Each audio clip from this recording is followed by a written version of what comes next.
Pai do Senhor, meus irmãos e as irmãs que estão aí nos acompanhando nesse dia de hoje, eu quero os cumprimentar com a bendita paz do Senhor Jesus. Eu estou através deste vídeo começando um novo projeto. No ano de 2021, nós tivemos aqui em nossa igreja, Assembleia de Deus, Ministério do Belém, campo de Sorocaba. Eu sou o pastor Daniel de Barros, aqui no Jardim Pacaembu, uma das congregações que é presidida pelo nosso pastor presidente, reverendo pastor Osmar José da Silva. E eu quero compartilhar com os irmãos algo que nós fizemos no ano de 2021. No ano de 2021, nós demos um estudo, capítulo por capítulo, do livro do Apocalipse. E eu quero, nesses vídeos, aqui no meu canal do YouTube, estar passando para os irmãos, de uma maneira bem didática e de uma maneira bem pedagógica, esse estudo.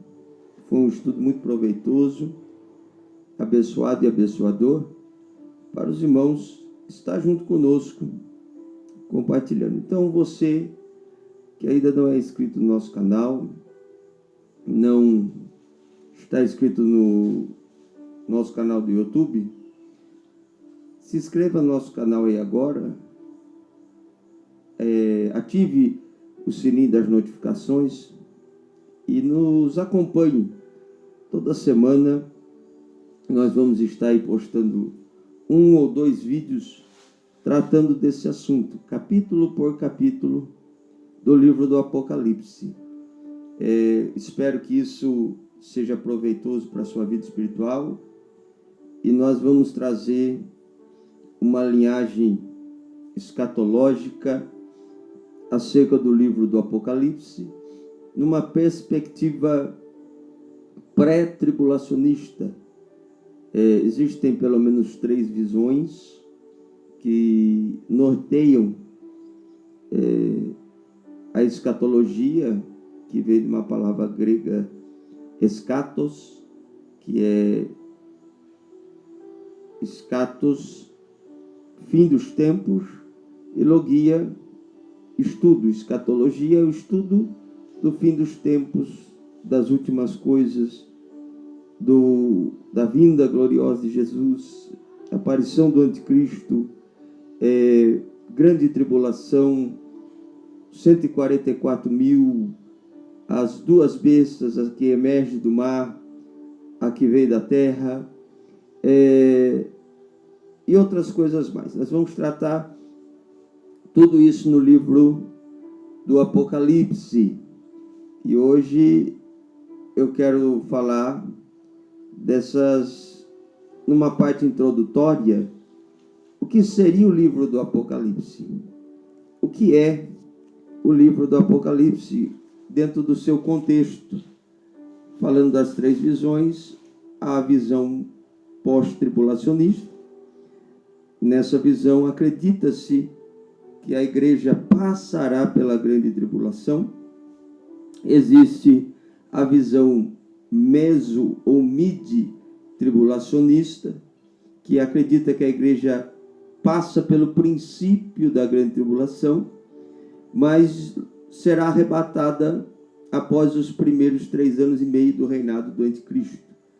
Nós vamos tratar esse assunto de uma maneira bem abrangente durante todo o tempo de estudo, mas a princípio nos posicionamos como pré-tribulacionistas, ou seja, nós não acreditamos que a igreja passará pela grande tribulação.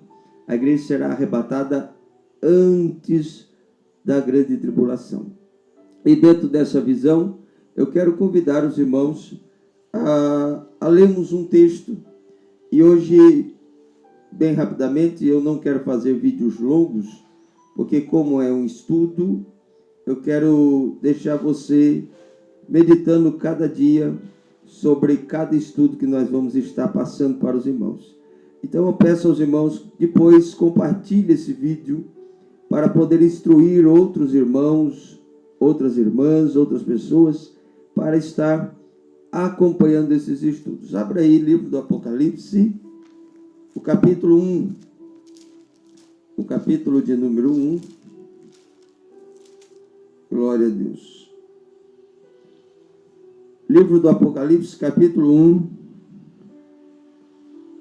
Somente hoje nós vamos ler os versículos 1, 2 e 3. Abra aí a sua Bíblia, acompanhe com a sua Bíblia, vá anotando, vá marcando, vá fazendo o seu estudo, para que você também possa ter uma visão do que é o livro do Apocalipse para você.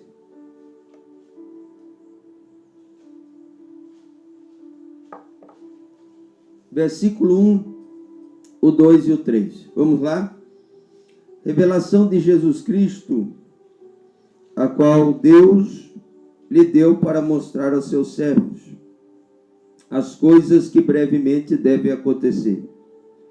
E pelo seu anjo as enviou e as notificou a João, seu servo, o qual testificou da palavra de Deus e do testemunho de Jesus Cristo e de tudo que tem visto. Bem-aventurado aquele que lê e os que ouvem as palavras dessa profecia e aguardam e guardam as coisas que nela estão escritas, porque o tempo está próximo. O livro do Apocalipse, você já vê o nome dele no primeiro versículo, ou na primeira palavra. Apocalipse literalmente significa revelação, ou seja, Apocalipse significa exatamente descobrir, tirar a cobertura de. É a revelação da glória de Cristo e de eventos futuros. Então, o próprio nome Apocalipse já traz uma distinção de revelação, ou seja, é o livro em que é tirado a cortina, é tirado o véu, e ele passa pelo período de descobrimento. Aqui no livro do Apocalipse, Jesus vai tirar a cobertura e vai trazer as revelações. Primeiro ponto, então, que você precisa entender: o próprio nome Apocalipse significa revelação. Diga aí comigo onde você está. Revelação, ou seja, é o livro das revelações. É o livro que vai trazer para você as revelações.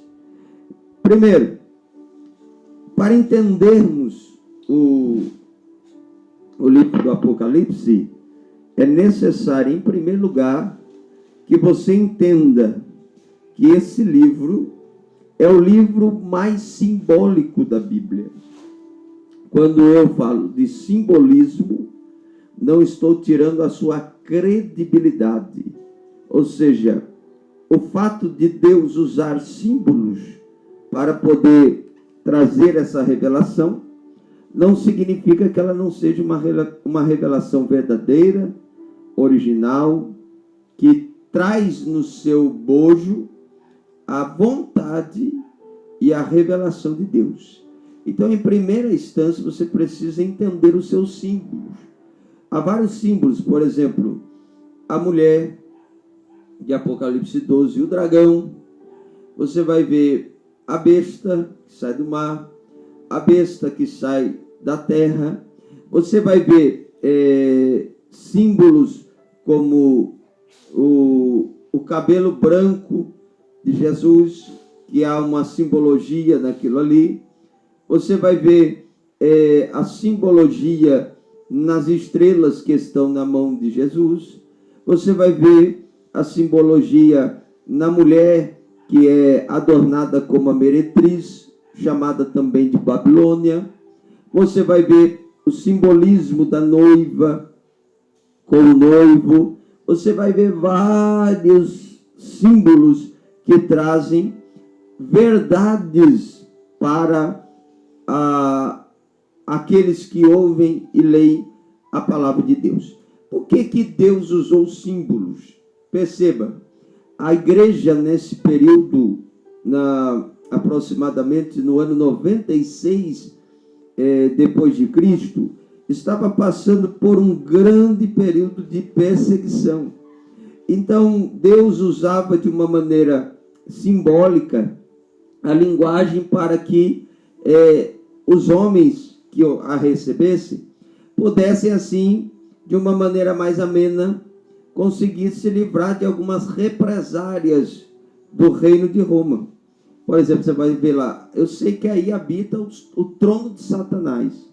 O trono de Satanás ali era simbolicamente o governo, o reino humano que havia, que oprimia aquelas pessoas. Então, o livro do Apocalipse, ele é muito simbólico, e um dos motivos de ter esse simbolismo era para que pudesse guardar os cristãos de uma represária ainda maior do que eles já tinham por causa do nome de Jesus Cristo.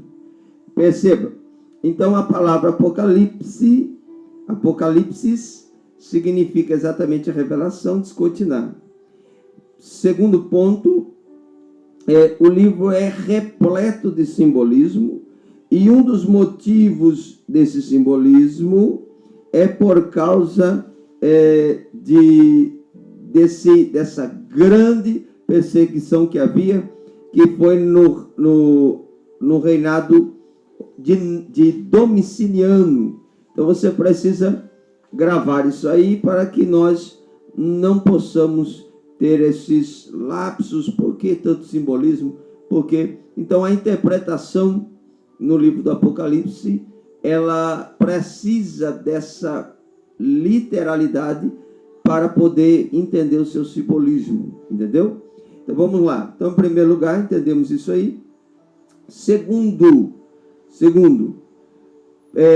você sabia que existe outras linhagens que falam acerca do livro do Apocalipse?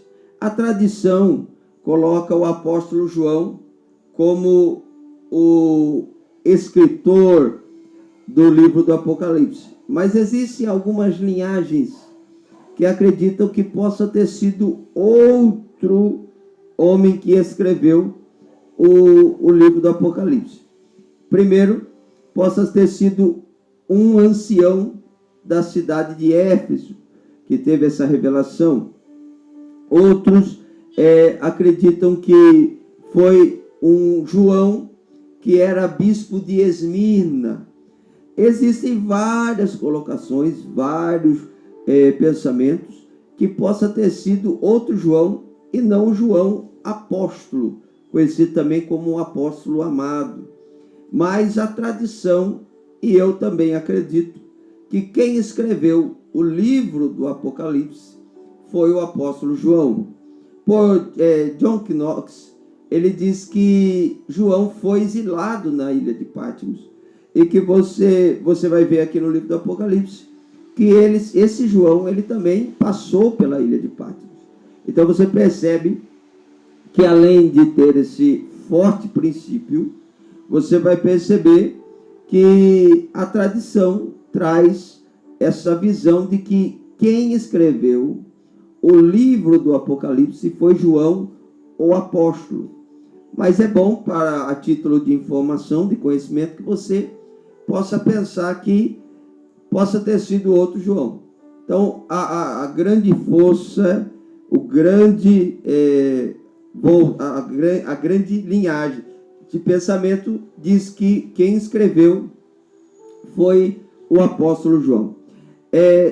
Terceira grande verdade, essa parte introdutória para aguçar o seu pensamento, o livro do Apocalipse é considerado o único livro profético do Novo Testamento.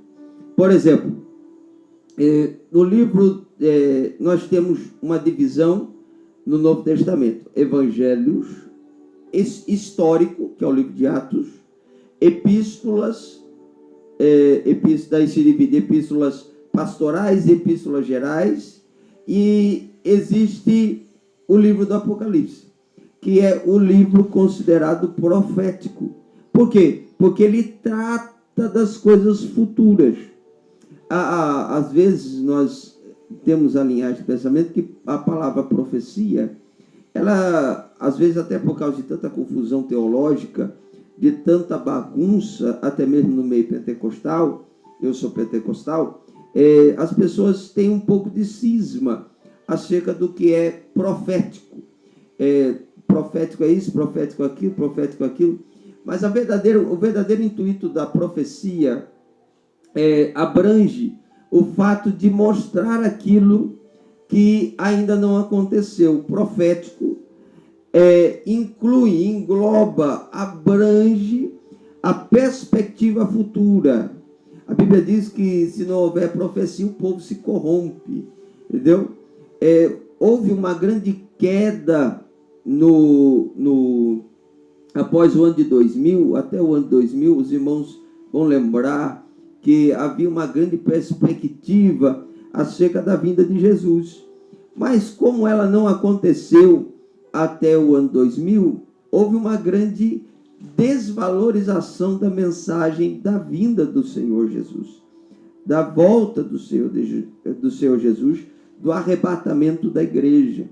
Os irmãos que são mais antigos aí vão lembrar que no ano de 2000 houve uma grande avalanche de pessoas voltando para a igreja, porque eles acreditavam que Jesus ia vir na virada do ano, aquela grande história dos problemas que iriam haver nos computadores. Mas como Jesus não voltou, as pessoas descredibilizaram.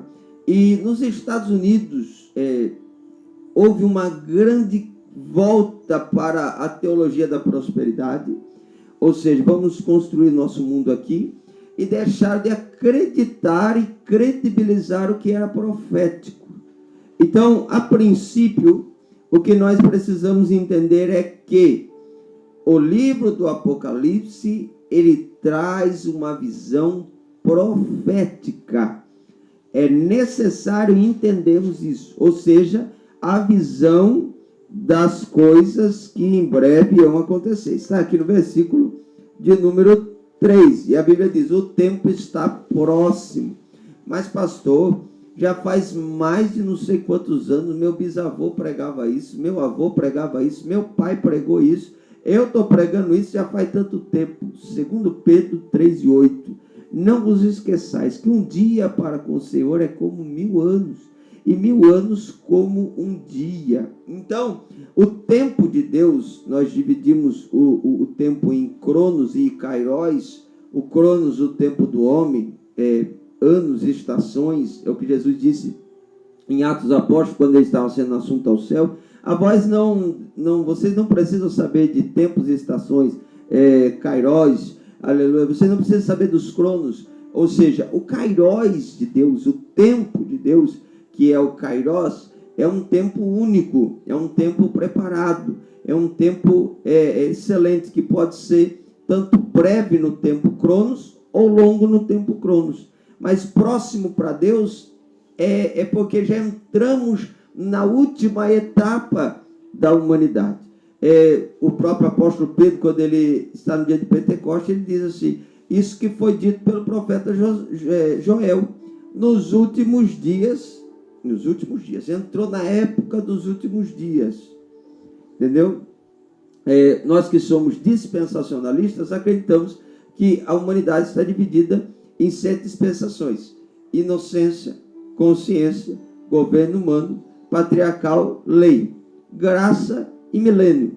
Nessas 7 dispensações nós vivemos na penúltima, que é a graça.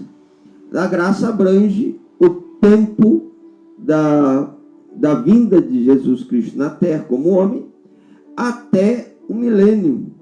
Então nós vivemos aí na penúltima dispensação, que é a dispensação da graça, e nessa dispensação da graça nós vivemos o que chamamos de últimos dias.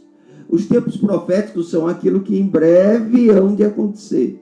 Nós vamos explicar, após isso, capítulo por capítulo, e vamos entender as partes introdutórias. Então vamos lá. Nessa parte introdutória, eu preciso que você entenda que esse livro é um livro profético. É um livro profético, ou seja, abrange as coisas futuras. Precisamos acreditar nisso, entendeu?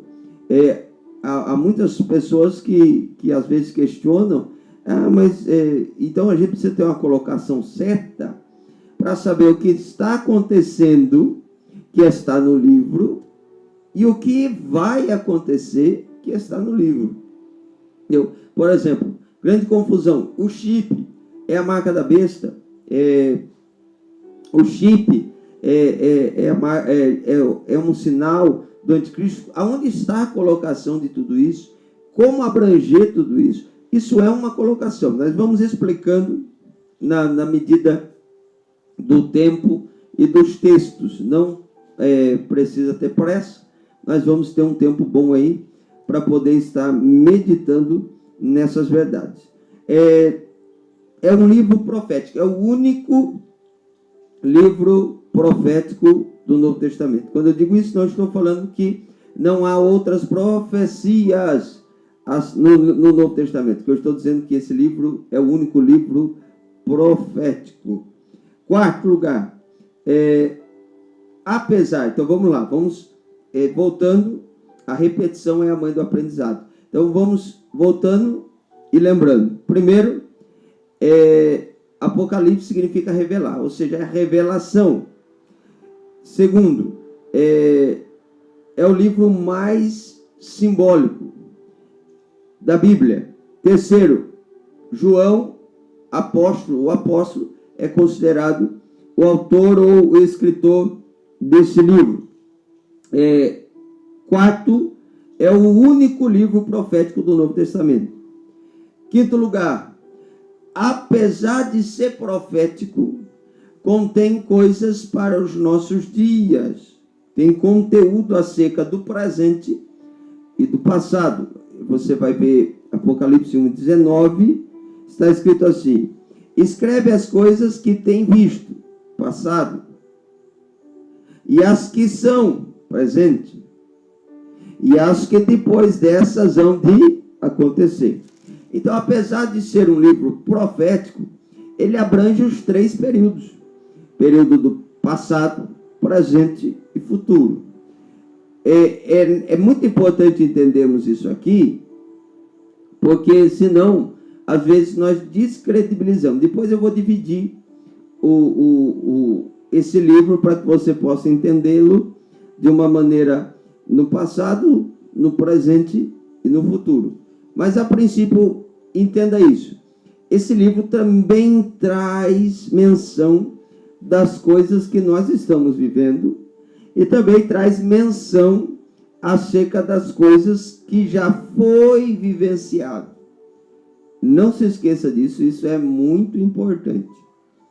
Tanto as coisas que são, quanto as que viste. Entendeu? Grave isso. Grave isso. Pense nisso. Entendeu? Então, a princípio, grave isso na sua mente. Esse livro trata tanto o passado, quanto o presente, quanto o futuro. Esses 3 tempos estão impostos nesse livro. As que visse, as que são e as que breve hão de acontecer. Grave isso aí para que você possa também ter uma visão, porque nenhum texto bíblico, eu acredito que nenhum texto bíblico não tem um ensinamento para o presente. A Bíblia é um livro que se divide na interpretação bíblica, se divide entre o texto literal e a verdade contemporânea, ou seja, todo texto bíblico ele traz uma verdade para nós, para que nós possamos ter um aprendizado. A Bíblia diz que toda escritura inspirada é proveitosa. Então, toda escritura que é inspirada, ela é proveitosa. Então, se ela é proveitosa, ela serve para nós. O livro do Apocalipse é um livro inspirado por Deus, pelo Espírito Santo, e por isso acreditamos que a sua praticidade também serve para nós. Vamos abranger coisas que vão acontecer no futuro, mas que servem de alerta para nós, que servem para a nossa vida. Nesse estudo que demos no ano 2021, a minha maior preocupação era não deixar de trazer para os dias atuais o texto. Por mais que ele trouxesse, eu trazia a literalidade do texto, mas não deixava de trazer a praticidade, ou seja, a contemporaneidade do texto para nós. Ou seja, para que ele serve para nós hoje? Qual que é seu alerta? Ou qual que é a sua visão para nós hoje? Então, pegue esse texto e grave isso na sua mente. Não perca a praticidade do texto, ou seja, qual que é a sua prática? Para que serve para nós? O que aprendemos com ele? Isso é muito importante. Amém? E em sexto e último lugar, eu acredito ser muito importante para nós, entendemos que esse foi um dos últimos livros a ser considerados canônicos. O que é cano? Cano vem de uma palavra que significa régua ou medida. Cada livro da Bíblia, irmãos, cada livro da Bíblia, que se abrange nos 66 livros da Bíblia, eles são considerados canônicos. Há uma diferença entre a Bíblia protestante e a Bíblia católica, os livros que são considerados apócrifos. Por quê? Dentro do crivo, dentro da régua, existem alguns comportamentos, por exemplo, como no livro de Baruque, no livro de Enoque, que são livros que não trazem um conteúdo que concorda com a Bíblia toda. Se você pegar o primeiro livro da Bíblia, Gênesis, ao último livro da Bíblia, Apocalipse, dentro do cano de 66 livros, há um grande aparato, ou seja, é uma concordância em cima da outra. Não há divergência teológica na Bíblia Sagrada. A Bíblia é total. O que pode haver e o que há são erros de tradutores. E a mensagem central nunca é descredibilizada. Ou seja, o que Deus queria passar, ele passou. Entendeu? Então, os 66 livros, nós não vamos entrar agora, podemos entrar um pouquinho mais na frente, acerca da diferença dos apócrifos e dos inspirados, mas agora, a princípio, é necessário que você entenda, porque esse livro foi um dos últimos livros a ser considerados canônicos, por causa da sua simbologia e por causa da questão do autor, porque um dos crivos para considerar um livro canônico ou um livro inspirado era exatamente o autor. Quem escreveu? Foi um dos apóstolos? Foi um homem de Deus? Foi uma pessoa que tinha crédito? E assim se começava e se dava início ao processo do cano. Aí se ia ver a teologia. É bom entender que no Novo Testamento, na época dos apóstolos, até a época dos primeiros pais apostólicos, nós vamos perceber que houve um grande número de cartas, epístolas. Alguns até colocavam nomes dos apóstolos para poder credibilizar, dar valor àquelas cartas. E se você for analisar, muitas delas tinham contradições contra a teologia cristã. Por exemplo, você vai ver a segunda e a terceira epístola de João, ou melhor, a segunda epístola de João, é mais prático, você vai ver uma grande defesa da fé, ou seja, uma apologia acerca da encarnação de Cristo. Por quê? Porque a cristologia naquela época ainda era um pouco confusa. Jesus veio em carne, morreu, ressuscitou, a ressurreição e tal. Então havia o gnosticismo entrando dentro das igrejas, dizendo que Jesus não veio em carne, porque para o gnóstico a carne para nada presta. Então Jesus, como era um ser perfeito, ele não veio em carne, ele era um espírito. Olha só que coisa terrível. Então era necessária a defesa da fé. Então havia muitas e muitas cartas. E no cano, para entrar na régua, para ter a medida certa, passou por vários e vários crivos. Todas as vezes que eu vejo alguém questionando a veracidade da Bíblia, eu paro para pensar. Às vezes essa pessoa que não acredita na Bíblia, ele acredita em livros, de pseudos livros, que acredita ser eles espirituais. A Bíblia, grave o que eu estou dizendo, é o livro mais traduzido do mundo. E também, alguns acreditam, eu penso que possa ser um pouco contraditório, mas é também o livro mais lido do mundo. E é o livro mais atestado do mundo, ou seja, é o livro que mais passou por provações e até hoje perdura como o livro de Deus. Rui Barbosa disse que a Bíblia é o oceano onde as baleias se perdem, por causa do tamanho da sua profundidade.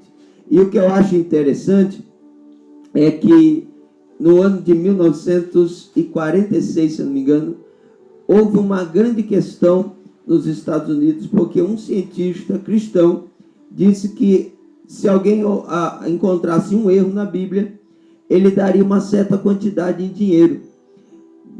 E um cientista ateu achou 96 teses que a Bíblia tinha como contradição e erro. E isso foi parar num tribunal, porque ele queria receber o dinheiro, mas o cientista cristão estava falando que não havia erro na Bíblia. E quando eles foram parar no tribunal, houve o quê? Houve uma grande verdade. Primeiro, das 96, caiu para 42 teses. E essa história está no livro do pastor Erivaldo de Jesus, 500 curiosidades interessantes. É o primeiro livro. E quando eles chegaram lá no tribunal, foi diagnosticado ou foi dado como vitoriosa a Bíblia. Para quê? Porque todos os erros encontrados pelo cientista ateu eram erros de interpretação, ou seja, a Bíblia continuou infalível, sem nenhum erro. Grave isso que eu estou dizendo. Os erros que podem se encontrar podem ser erros ortográficos, erros de tradução, mas a Bíblia, num todo, ela é a palavra de Deus. Amém, meus irmãos? Então, o livro do Apocalipse é um livro inspirado, é um livro considerado canônico e é um livro considerado totalmente preparado para o nosso aprendizado. Esse foi o primeiro dia onde nós demos essa introdução. E nessa introdução eu quero te convidar: compartilhe esse vídeo, se inscreva no nosso canal, ative o sininho da notificação, porque nós queremos estudar capítulo após capítulo do livro do Apocalipse e vamos se aprofundar. Eu creio que Deus há de nos dar uma bênção. Nesse momento eu quero fazer uma oração com você. Feche seus olhos e vamos orar. Pai eterno, Deus de toda a glória, muito obrigado, Senhor, por esse primeiro dia desse projeto de estudarmos a Tua Palavra. Senhor, Tu tem nos direcionado para o livro do Apocalipse mais uma vez. E nesse momento eu quero implorar. Ouça a minha oração. Alcança, Senhor, as pessoas que vão ouvir esse vídeo, que vão ouvir a Sua palavra. E que o Senhor possa nos dar grandes vitórias. Abençoa, glorifica e exalta o Teu nome. Eu te peço, em nome de Jesus Cristo. Amém. Deus abençoe, meus irmãos. Forte abraço. Fica com Deus, na paz do Senhor Jesus.